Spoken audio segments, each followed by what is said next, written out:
The studio lights were warm and bright. The cameras rolled. Hey. Laughter echoed as Stephen Colbert welcomed Meghan Markle onto the set of The Late Show. She smiled, poised and graceful, dressed in a simple black outfit. The audience clapped, cheering. Her name, it felt like another late-night interview, safe, polite, easy. Stephen began with light questions. "How's life after royalty?" he asked with a grin. Meghan chuckled. "Quiet," she replied. "Peaceful, mostly." They joked about weather, books, and morning routines. She shared a few stories about her children. The audience loved it. A calm presence filled the room. But then the air began to shift. Stephen leaned forward. "Let's talk about something a little more serious," he said. Meghan's smile faded slightly. He continued, "There's been rumors about diplomatic involvement. Things you might have seen during your time inside the palace walls. Things the public never heard about." The crowd quieted. Meghan stayed composed. "Stephen's voice sharpened. A memo was leaked last year.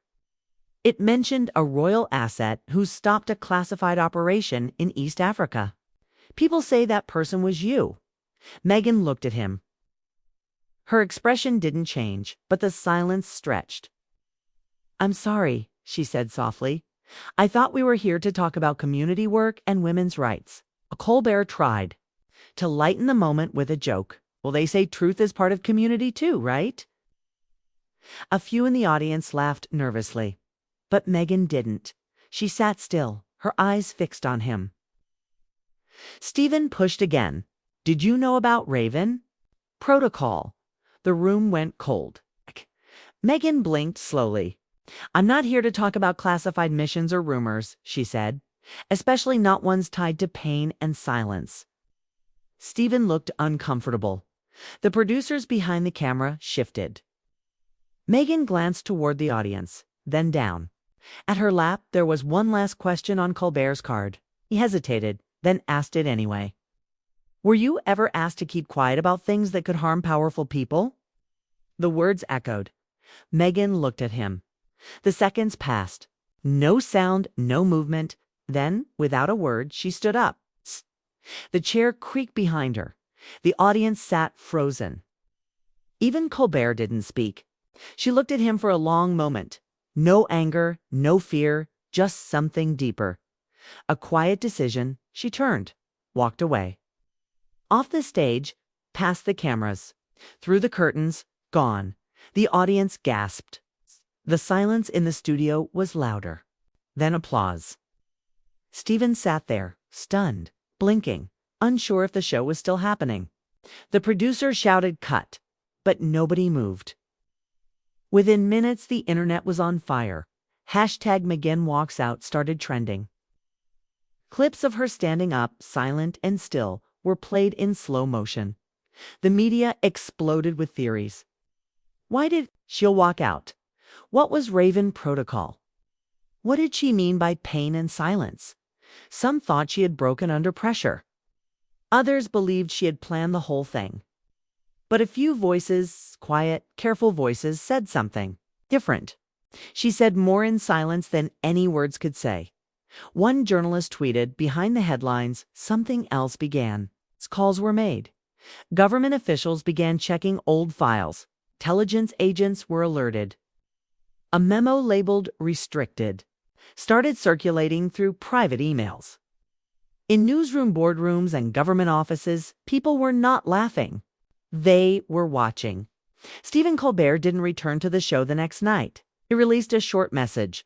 "We are reviewing the events of last night. I stand by open dialogue, but also recognize the weight of the moment." The Late Show's YouTube channel removed the interview clip. But nothing could stop the wave. A small group of independent reporters began digging. One found an old diplomatic cable from Nairobi.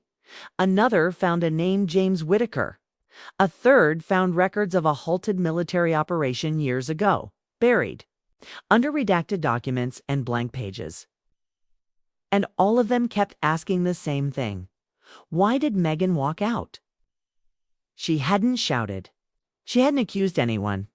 She hadn't answered the last question, but that silence was louder than any confession. As night fell on the world's media, one truth began to rise. She didn't walk away from the stage. She walked into history. The walk-off didn't end. On stage, that night, the clip was everywhere. Every major network played it. News anchors debated it. Experts guessed what it meant. People replayed the moment again and again, how Meghan stood up, paused, and walked away without a word. It was not normal, not dramatic, not loud, but something in that silence felt heavy. Dangerous, like something had cracked open. On CNN, the anchor said it wasn't just an awkward exit. It was a message, a warning maybe. On BBC, a former royal advisor said, that was not spontaneous. She knew what she was doing. On Twitter, thousands of users argued. Some called her brave. Others said she was hiding something. A few people remembered the question Stephen had asked. Did you know about Raven Protocol? That phrase stuck. People started searching it, but nothing came up. No Wikipedia page. No government file. Only rumors on conspiracy forums and 2-year-old Reddit threads that were mostly deleted by morning. Things got more serious. The White House press secretary was asked about the interview. She answered carefully, "We don't comment on speculative content or individual interviews," but reporters noticed her pause. Her discomfort in London, the Prime Minister's team gave a colder response. Her Grace is no longer an official member of the royal family. We have no comment on private interviews or entertainment programs. Still, 2 high-ranking officials were seen leaving a closed-door intelligence briefing that afternoon. No one knew what was discussed. But the meeting lasted almost 3 hours. Back in New York, Stephen Colbert didn't show up for the taping of his next episode. A statement from CBS said, Mr. Colbert is taking a short break following a deeply sensitive moment on air. Behind the scenes, the real pressure had started. His producer, Marla Gaines, received a message that morning on a secure Signal app. No name, no greeting, just a sentence. You were warned not to mention Raven Protocol. She stared at her phone for a long time, then deleted the message. But the fear stayed. Later that day, she received an email from an untraceable account. Attached was a short audio file. It was scratchy, poor quality, but there were voices. Military voices. One of them said, "Proceed to phase 2, confirm. Duchess status, eyes on Nairobi asset." The words made her stomach twist. She called Stephen. "We need to talk," she said. Meanwhile, someone else had started asking questions.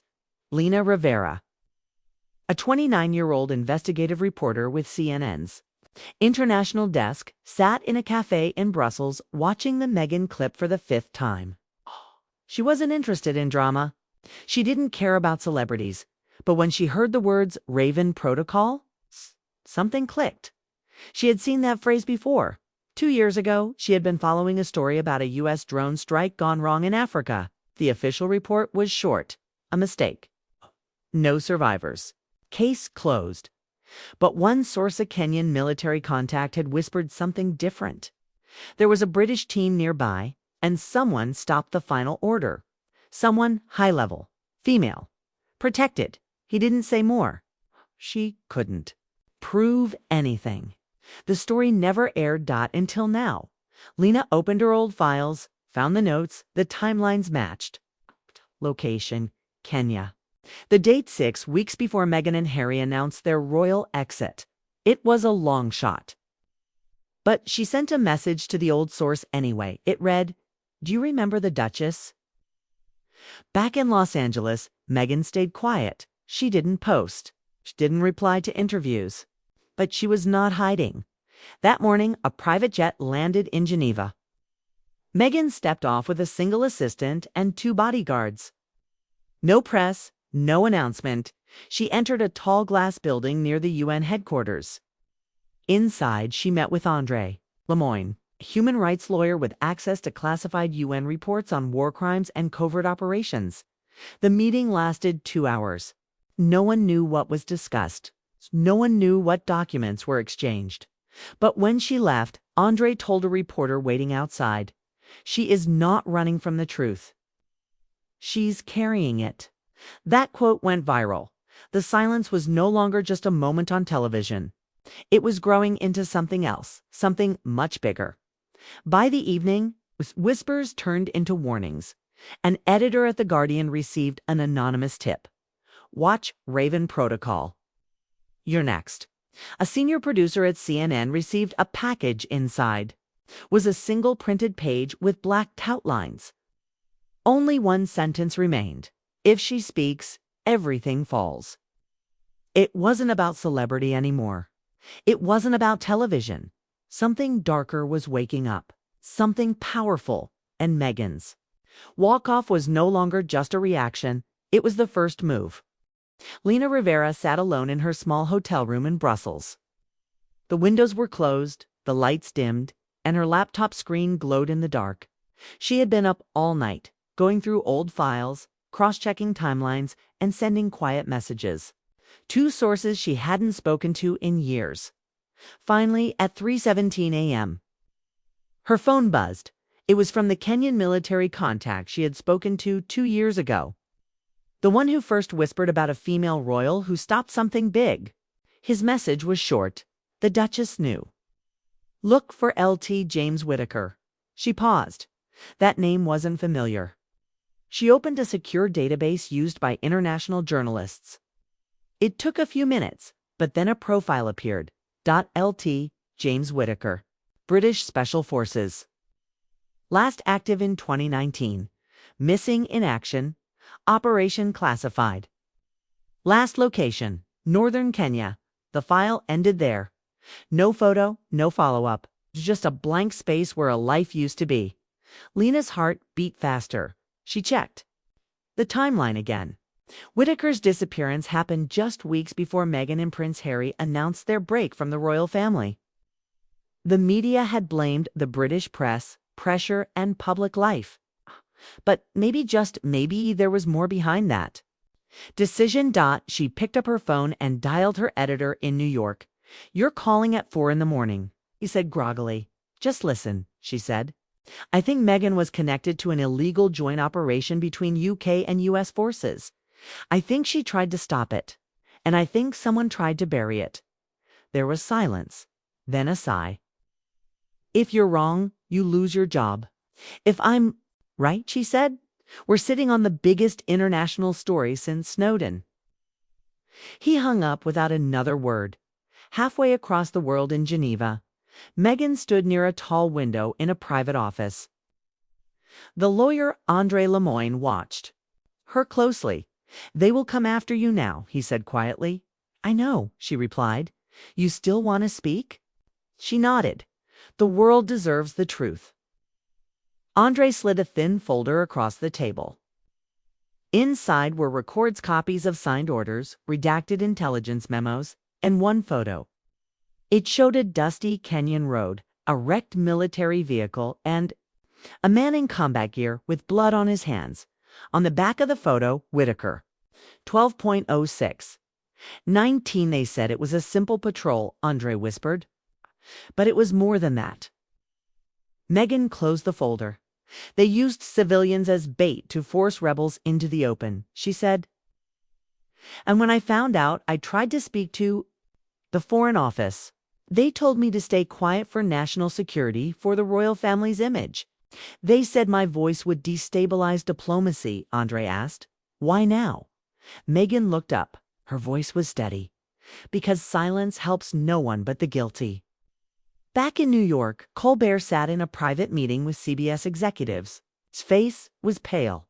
In front of him were printouts of internet articles, screenshots of Meghan's walk-off, and a report from the internal investigation. The producer, Arla Gaines, handed him a flash drive. "This is the audio file I got from an unknown source, Stephen." Plugged it into a laptop, the room went quiet as they listened. British and American voices. Military codes. The word Raven Protocol. And at the end, a clear sentence. "The Duchess interfered. We neutralize or we expose." Colbert stared. At the screen you were used, Marla said. They wanted to trigger her. They knew she would walk. Stephen leaned back, hands over his face. God, I thought it was just a ratings play. A tough interview. You were the weapon, Marla said. She was the target. That night, Lena Rivera landed in Nairobi. She met her source in a quiet cafe near the city center. He was older now, slower but sharp. He handed her a sealed envelope, inside copies of medical reports, satellite images, and a field report signed by Lt. James Whitaker days before he vanished. The report detailed a plan: lure rebel fighters using fake aid trucks, take them out before they reached a village, was approved by both MI6 and the CIA. The plan changed last minute when one officer unnamed refused to follow the command. The report ends with a warning: royal involvement suspected.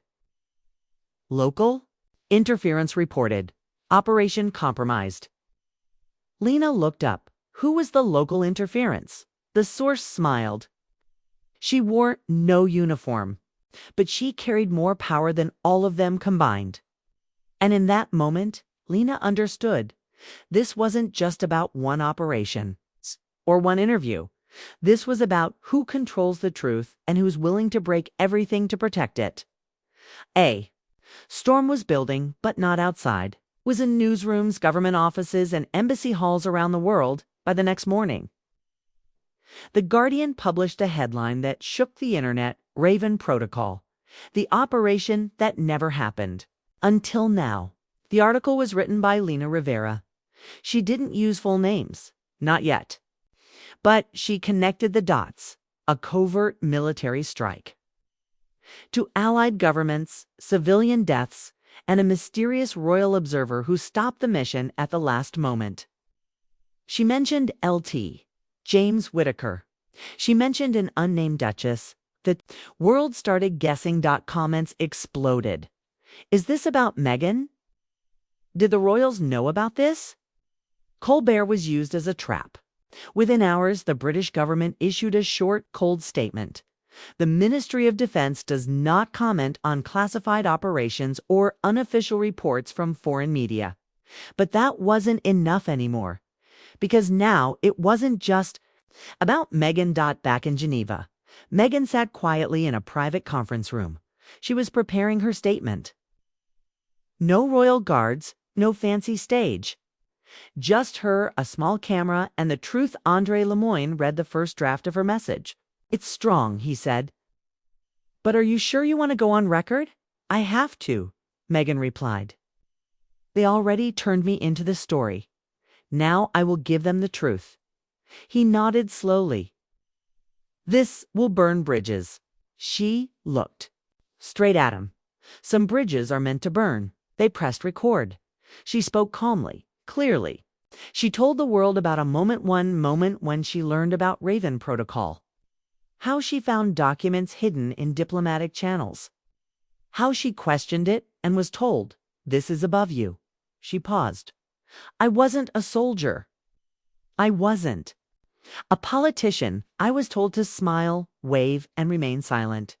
But I saw what silence protects, and I chose something else. She didn't cry. She didn't shout. But her voice had the weight of history. The statement was released through Andre's international legal group. It hit every major platform within minutes. CNN aired it live. BBC called it a turning point in royal and political history.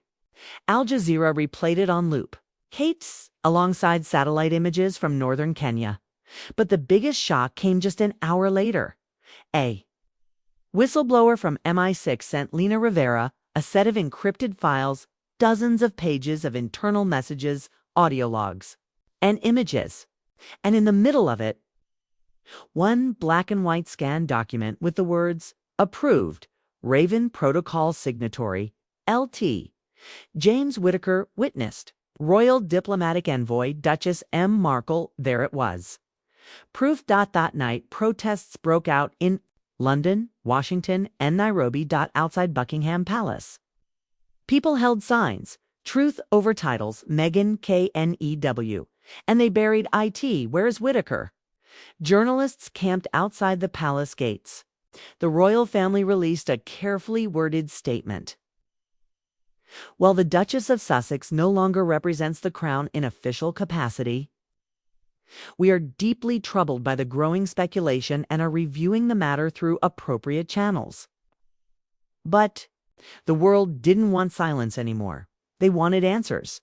At CBS headquarters, Stephen Colbert sat with Marla Gaines in his office. The lights were off. He hadn't slept. "We have to say something," Marla whispered. Stephen nodded slowly. "I helped them corner her. That interview, it was a setup." He stood up. "I want to tell the truth. On air, no jokes. It's no scripts. Just truth." Marla stared at him. "You'll lose everything." He looked tired but calm. "Hey, maybe that's the cost of finding it." That night, The Late Show aired a rare, somber broadcast. Stephen looked directly into the camera. "I've done thousands of interviews. But last week, something broke. Not just in the show, but in me. I asked a question I was told to ask. I thought I was chasing truth, but I was being used to deliver a message." He paused, and Megan didn't answer with words. She answered with silence, and now I understand why. The broadcast ended with no music. Just black screen. Across the ocean, in a quiet flat in Nairobi, Lena Rivera received one final email from her source. Subject, Whitaker message. "He's alive." Attached was a grainy photo. A man with a beard, walking through a village in northern Kenya. Face bruised.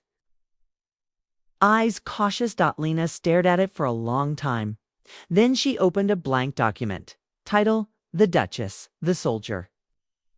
And the silence they tried to kill. Because now the world knew the story, and soon they'd know everything else.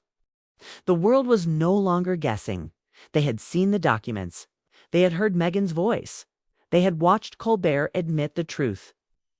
But now they wanted justice. Governments began to move slowly, carefully, like giant machines waking from sleep. In London, the opposition party demanded an emergency hearing in Parliament. One MP stood up and shouted, "Did our military work with foreign intelligence to carry out unauthorized operations? And did we silence a member of the royal family to protect that secret?" The Prime Minister refused to answer directly. But behind closed doors, a crisis team was formed in Washington, D.C. The U.S. Senate Intelligence Committee released a brief statement. "We are aware of the media reports and will review the matter internally." But not everyone was waiting. For reviews, the International Criminal Court in The Hague launched an official inquiry into Raven Protocol. They requested interviews, satellite footage, and military communication logs. And they asked to speak with one witness above all, Meghan Markle. In Geneva, Meghan sat at a long table with two legal advisors. She looked tired but calm.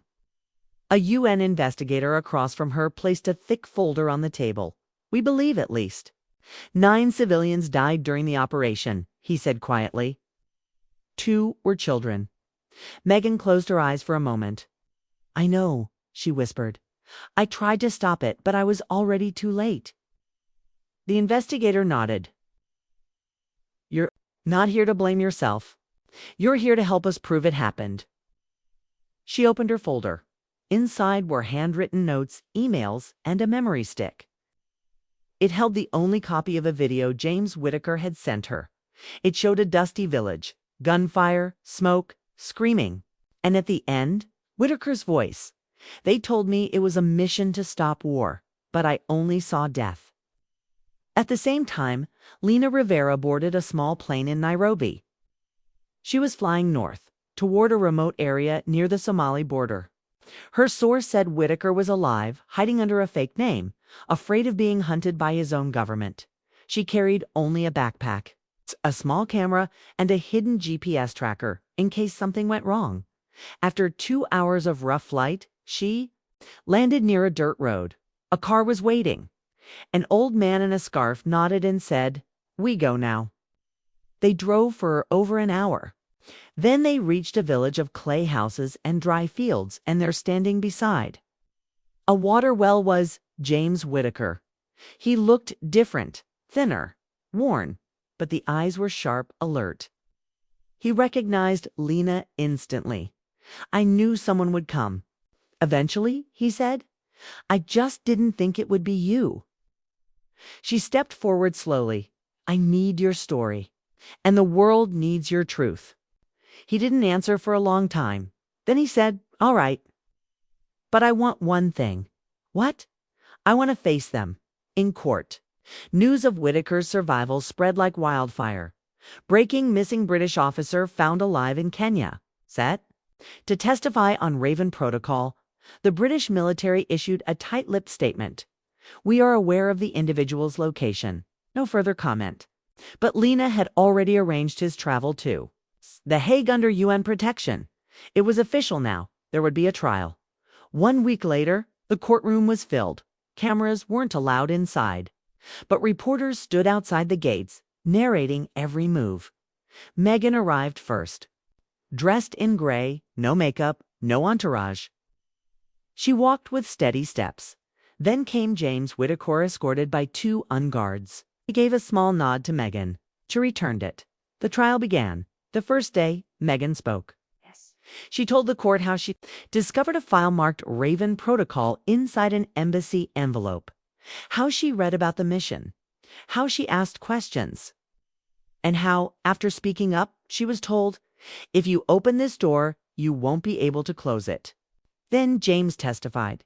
He explained how the mission was supposed to be a clean strike. In and out, they said, but they were lied to. The target wasn't a terrorist camp. It was a village suspected of housing 1 rebel fighter. "We were told to fire anyway," he said. "But I refused.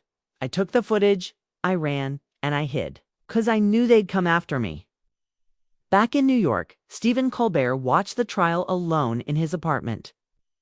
The screen showed a still photo of Megan sitting in court, her hands folded, expression calm. Stephen whispered, "She really did it." His producer, Marla, called. "The network wants you to return next week. Ratings are up. They say the public forgives you," Stephen answered slowly. "I don't want forgiveness. What do you want then?" "I want to use the stage for something real." Outside the courtroom, reporters delivered the biggest update yet. Judges accept testimony. Raven Protocol confirmed as unauthorized joint operation. Investigation into U.S. and U.K. intelligence agencies begins. Governments scrambled. Public pressure mounted. Whistleblowers came forward. Silence had finally broken. But something even bigger was about to surface. Because buried inside one of the documents Whittaker smuggled out was a name no one expected. A name from inside the palace. Asterisk inside the courtroom in The Hague. The silence was electric. The judges had just confirmed that Raven Protocol was re-land illegal. Words Whittaker's video and the leaked military logs had forced the truth into the open. But one final document had not yet been read aloud. A sealed envelope marked Palace Coordination Eyes Only. Whittaker had found it in a USB drive hidden inside his field gear. The lead judge opened it slowly.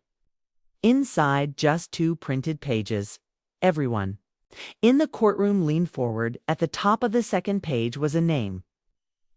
Sir Henry Lancaster. He had served as the Royal Security Liaison, a quiet role most people never heard about. But insiders knew he was the bridge between the British royal family and the government's intelligence wing. And according to the memo, Sir Henry authorized the Duchess's presence near the Raven Protocol operation. Gasps echoed across the room. The memo revealed that Meghan had been invited on paper as a humanitarian observer. But behind the scenes, her presence was arranged so the palace could have deniability if the mission failed. She was never meant to know the full truth, but she saw it anyway. The last line of the memo was chilling. If necessary, discredit the Duchess. A soft media containment strategy is advised. In London, the royal family called for an emergency press meeting. An official stood at the podium. Reading from a prepared statement, "We are shocked and saddened to learn of Sir Henry Lancaster's involvement He has been removed from all royal duties pending investigation. We continue to support transparency and justice, but the public wasn't buying it anymore. Across the UK, protests grew larger. Crowds outside Buckingham Palace carried signs. Meghan told the truth. Justice, not silence. Where's the Queen? At the same time, us media began asking harder questions. Congress members demanded a hearing on America's role in Raven Protocol. One senator even asked how many other operations were buried under silence. In Geneva, Meghan sat by the window in a quiet hotel. The city below buzzed with reporters, diplomats, and protesters. Andre entered the room holding a phone. "The BBC wants an exclusive interview," he said. "Live. No pre-screened questions." Meghan looked out the window. "They'll try to spin it," she said softly. "Make it about politics, about revenge. Then control the story," Andre replied. "Not for yourself, for the victims." She nodded. That night, millions tuned in to watch Meghan speak live. She sat alone. No teleprompter, no notes. "I did not come forward to attack anyone," she said. "I came forward because people did. We were told to act like it didn't happen." She paused. "I am not perfect. I have made mistakes. But silence in the face of injustice is not loyalty. It's fear." Her voice was calm, controlled. "I loved the royal family. I served them with everything I had. But love without truth is not protection. It is prison." The interviewer leaned in. "Do you think the Crown owes you an apology?" Meghan didn't answer right away. Then she said, "They don't owe me anything. They owe it to the world to stop hiding behind ceremony when people are dying." The next morning, Sir Henry Lancaster was found unconscious in his London home. A note was discovered nearby. It read, "They asked me to do what they didn't want to be seen doing. Now the curtain is falling. Sorry." He was rushed to the hospital, alive but in critical condition, in Nairobi. Lena Rivera received a call from an unknown number. A voice said, "There's one more file." Sir Henry kept it in a private vault. "It's not about Raven, it's about what comes next." The call ended. No name, no trace. She flew to London the same day. Through back channels, she learned the location. A hidden archive below the Royal Military Museum, guarded, monitored. But Lena had help now. A PASA. Retired Colonel one of Whitaker's old commanders gave her access using an old passcode. Whatever. "You find down there," he said. "Don't keep it to yourself." She descended into the cold archive. The room smelled like dust and secrecy. She opened the drawer marked Special Assets Post Raven. Inside, she found something that chilled her more than anything before.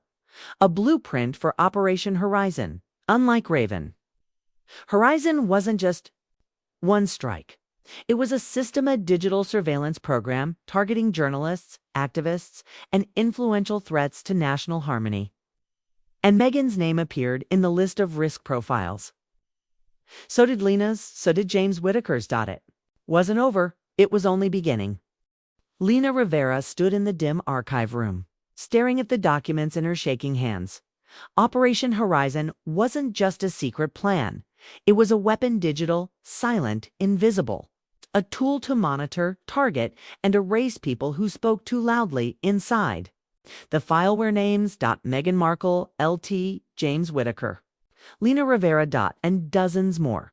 Journalists, diplomats, human rights workers, even a UN peace advisor. Each marked with one of three codes. S. Silence. M. Manipulate. N. Neutralize. Meghan's file had been upgraded from M to S just 3 weeks before the Colbert interview. Lena's had been changed to M. 2 days ago, she swallowed hard. It was clear now. Raven Protocol had been a test. Horizon was the real system. And she had just found it. That same evening, Meghan sat in her hotel room, flipping through news channels. Every station was now covering the story. Raven Protocol, the ICC trial, the royal memo, her own words. But something felt off. There were patterns, some clips missing, Some headlines strangely softened. On one network, her entire interview had been cut into sound bites that made her look angry. Emotional, unbalanced. Andre walked in with his phone in hand. "We've got a problem," he said. "Several media outlets just got flagged by an international cybersecurity watchdog. They were hit by a virus. All had been preparing stories on Horizon." Megan looked at him. "They're already trying to erase it." He nodded grimly. "And we're next." Lena didn't wait. She left the archive with copies of everything and flew straight to Geneva. By morning, she and Megan met in a secure UN briefing room. James Whitaker was there too, wearing a simple shirt and a new identity badge. "This is bigger than any of us thought," Lena said, laying the files out on the table. "Raven was a field test. Horizon is a long-term global operation." Megan leaned over the list of names. Her eyes stopped at a young Kenyan journalist marked with an N. "She's dead," Whitaker said quietly. "They said it was an accident, a car crash." No one spoke for a long time. Then Megan looked up. "We need to go public now, before they wipe us out." And so they did. The three of them appeared together.